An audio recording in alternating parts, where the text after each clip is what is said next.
In the glittering, high-stakes world of Hong Kong entertainment, fame is a currency and reputation is a battlefield. This is the story of two women who became legends for entirely different reasons. One was a beauty queen with ice in her veins, who meticulously engineered a controversial climb into the city's most exclusive circles, leaving a trail of broken rules and bitter rivals. The other was a street-smart survivor with an angelic face who shot to stardom only to have her world implode in a scandal that shook all of Asia. Their parallel journeys reveal the staggering price of ambition. For more deep dives into legendary lives, make sure you subscribe to the channel. On November 23, 2008, the day Michele Reis finally married billionaire heir Julian Hui, a collective sigh of relief was said to have swept through the mansions of Hong Kong's elite. The city's wealthiest wives could finally rest easy. The woman who the tabloids had viciously nicknamed the Billionaire Bus, implying she was a public ride for any tycoon who could afford the fare, was officially off the market. Her relentless, decades-long climb to the top of the social ladder had reached its peak, and the story of how she got there was a masterclass in ambition, beauty, and controversy. Her journey began in 1970 in Macau. Born to a Chinese mother and a Portuguese father, Michele possessed a striking, mixed heritage beauty that set her apart from a young age.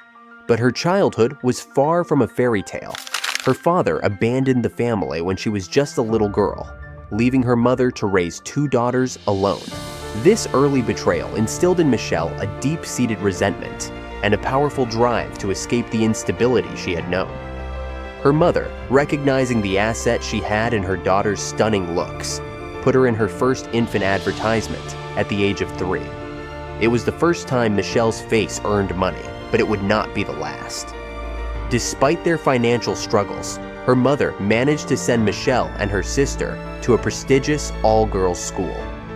As a teenager, she was constantly stopped on the street by talent scouts, offering her roles in movies and television shows. She turned them all down, dreaming of a stable life as a flight attendant. But as household expenses grew, she began modeling part-time to help her mother make ends meet. In 1988, at the age of 18, her friends encouraged her to enter the Miss Hong Kong pageant. What started as a casual endeavor became the turning point of her life. She didn't just win, she dominated, taking home the crown and the most photogenic award. The media hailed her as the most beautiful winner in the pageant's history.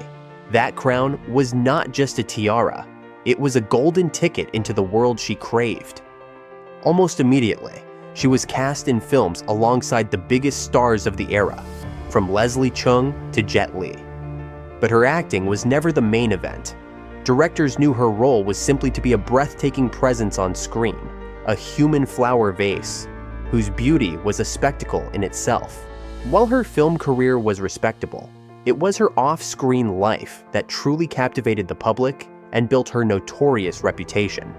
Her first serious relationship after gaining fame was with Ni Zhen, a man from a prominent literary family. But his family disapproved, with his famous aunt, the novelist Yi Shu, delivering a cutting verdict. Beauty she has, but without a soul. The relationship crumbled under the pressure of family opposition and Michelle's skyrocketing fame. She didn't stay single for long.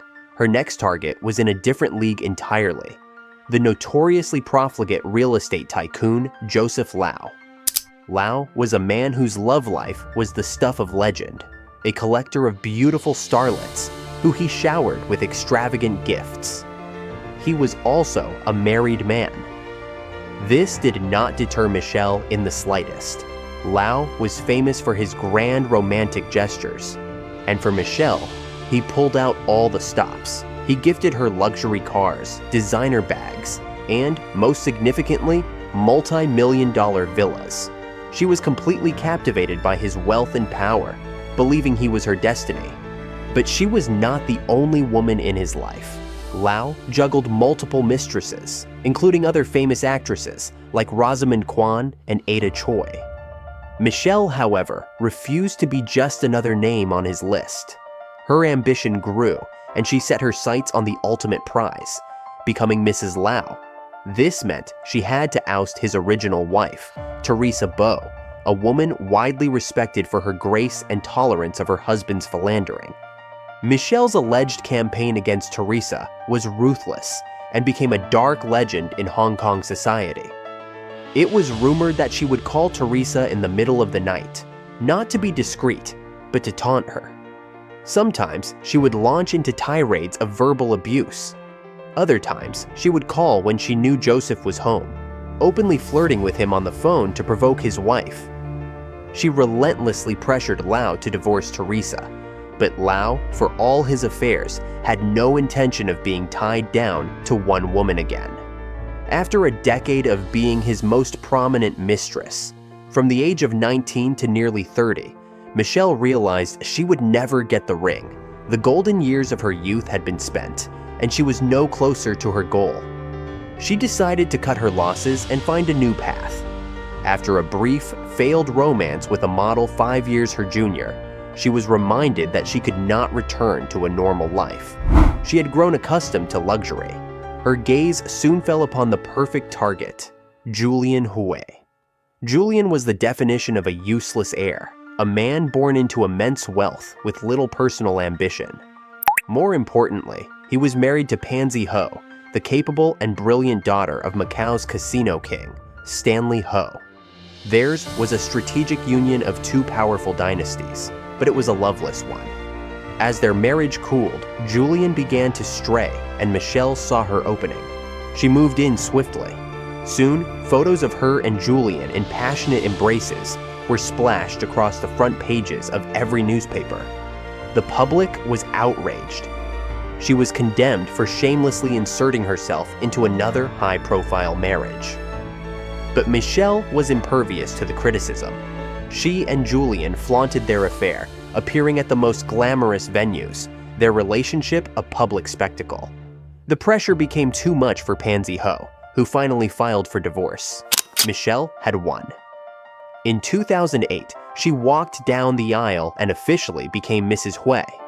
3 years later, she gave birth to a son, cementing her position in the family for good.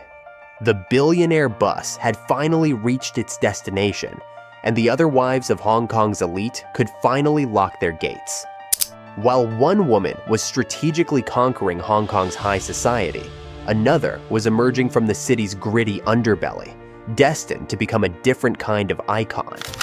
Cecilia Chung was born in 1980 into a world of chaos and poverty. Her home life was the polar opposite of the glamorous mansions Michele Reis aspired to. Her father, Chung Yan-young, was a notorious small-time triad member known as Bearded Young, a man who spent his days gambling, drinking, and getting into trouble. Her mother, a beautiful woman of mixed Chinese and Australian heritage, had inexplicably fallen for him, but their life together was a constant storm of arguments and occasional violence. Cecilia grew up watching these fights, not with fear, but with a cold, detached resignation.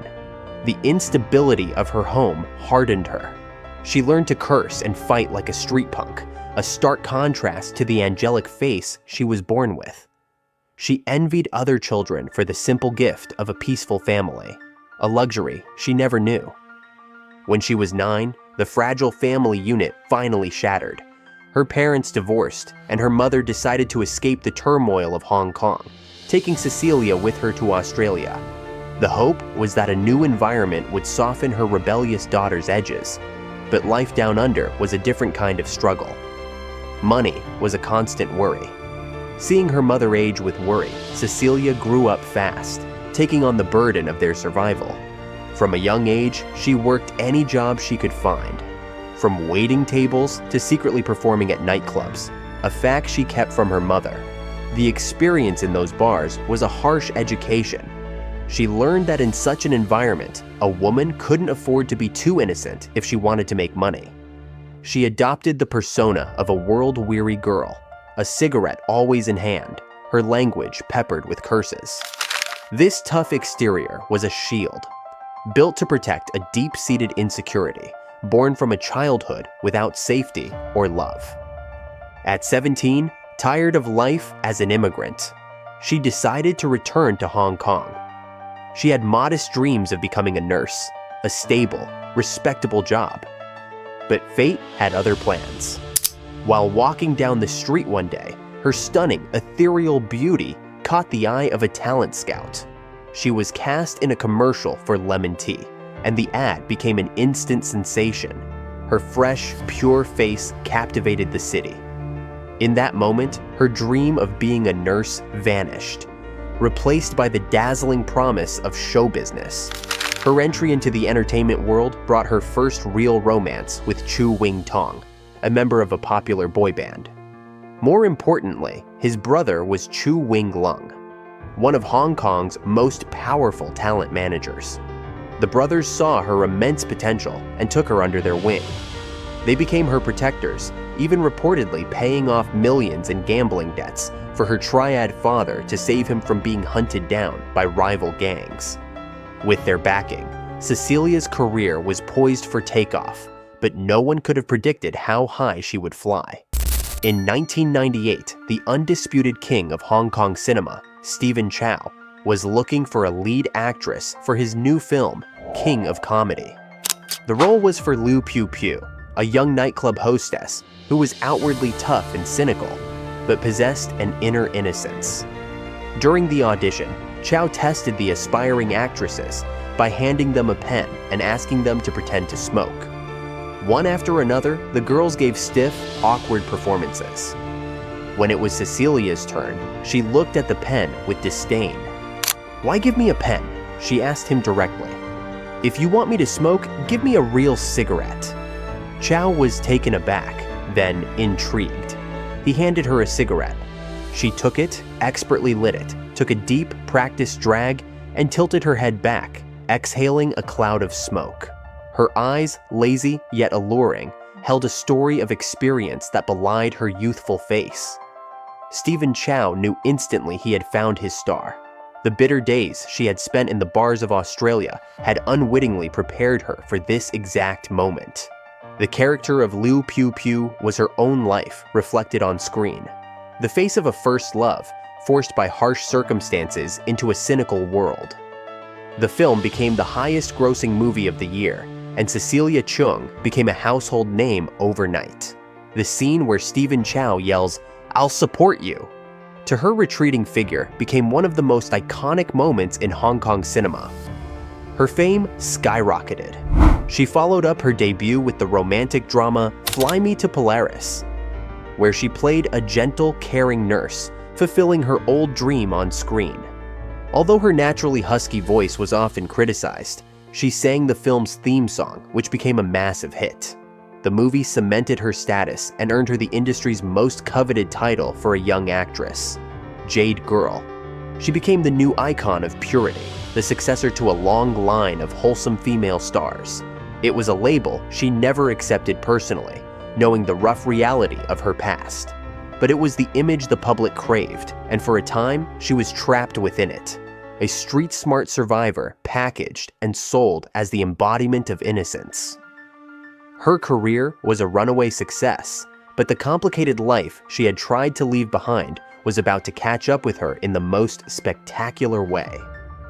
As Cecilia Cheung's career soared, her personal life became a tangled web of headlines and heartbreaks, slowly chipping away at the pristine image the public adored. After breaking off her arrangement with the Chu brothers, she entered a high-profile romance with pop star Daniel Chan. They were a golden couple, but the relationship soured in a storm of public accusations. He claimed she was seeing other people, a charge that deeply wounded her public persona. The powerful industry figures who protected her, Charles and Tiffany Chen, came to her defense, publicly denouncing Daniel and effectively derailing his career. But the incident revealed a crack in Cecilia's immaculate facade. The Jade Girl was perhaps not so simple after all. Her romantic life soon became entwined with two of the most talked about young men in Hong Kong. Nicholas Tse, the rebellious rock and roll heir to a celebrity dynasty, and Edison Chen, the effortlessly cool and charismatic bad boy. At the time, Nicholas was in a widely publicized relationship with the older ethereal pop queen Faye Wong. Despite this, sparks flew between him and Cecilia. Their connection was undeniable, but the timing was a mess. Simultaneously, she developed a close, and as the world would later discover, intimate relationship with Edison Chen. She was caught in a triangle of attraction, a complex dance between the moody rock star she was drawn to and the charming playboy she played with. Eventually, Nicholas and Cecilia's connection became too strong to ignore. After a serious car accident, he rushed to her hospital bedside, a gesture that spoke volumes. Their affair became public, causing a scandal that led to a temporary breakup between Nicholas and Fei Wang. But the romance between Cecilia and Nicholas was volatile. They broke up and he went back to Fei, leaving Cecilia heartbroken. For a time, it seemed she had lost him. But fate and the complex realities of love intervened. When Fei Wang married another man and had a child, Nicholas realized that chapter of his life was truly over. He returned to Cecilia, and this time, he was all in. In 2006, they secretly married on a beach in the Philippines, a dramatic end to years of romantic turmoil. A year later, they welcomed their first son, Lucas. It seemed like the happy ending to a turbulent love story. The street-smart survivor had finally found her own family. The peace lasted less than a year. In early 2008, a storm broke over the entire Chinese-speaking entertainment world. A technician repairing Edison Chen's laptop leaked a massive cache of his private, explicit photos. The images featured numerous female celebrities, but the most shocking involved Cecilia Chung. The photos were graphic and undeniable, completely obliterating the pure Jade girl image she had maintained for a decade. The public was stunned. The scandal was a catastrophe, and many assumed her marriage to Nicholas C. was over. In a remarkable display of loyalty, Nicholas stood by her. He faced the media with quiet dignity, shielding his wife from the storm. He stated that he knew about her past before they were married, and that the scandal would not change their life together. If anything, it taught them to cherish each other more. His grace in the face of immense public humiliation was widely praised. Cecilia, for her part, retreated from the spotlight, focusing on her family and giving a tearful interview where she condemned Edison for his actions. She and Nicholas worked to repair their marriage, and in 2010, they had a second son, Quintus. It appeared they had weathered the worst crisis imaginable. But the final blow to their marriage was not dealt by the scandal itself, but by Cecilia's own baffling actions 3 years later. In May 2011, she was on a flight when she happened to see the man at the center of her public disgrace, Edison Chen.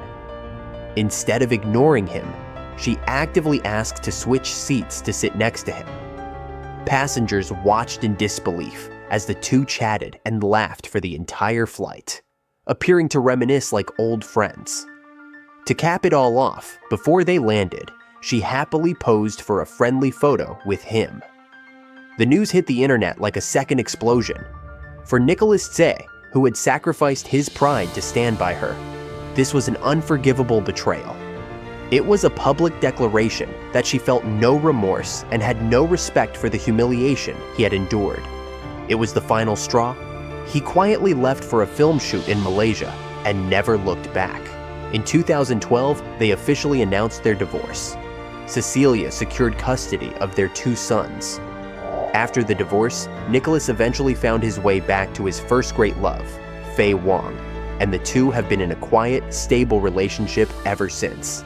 Cecilia, meanwhile, embarked on the next phase of her life, that of a single mother.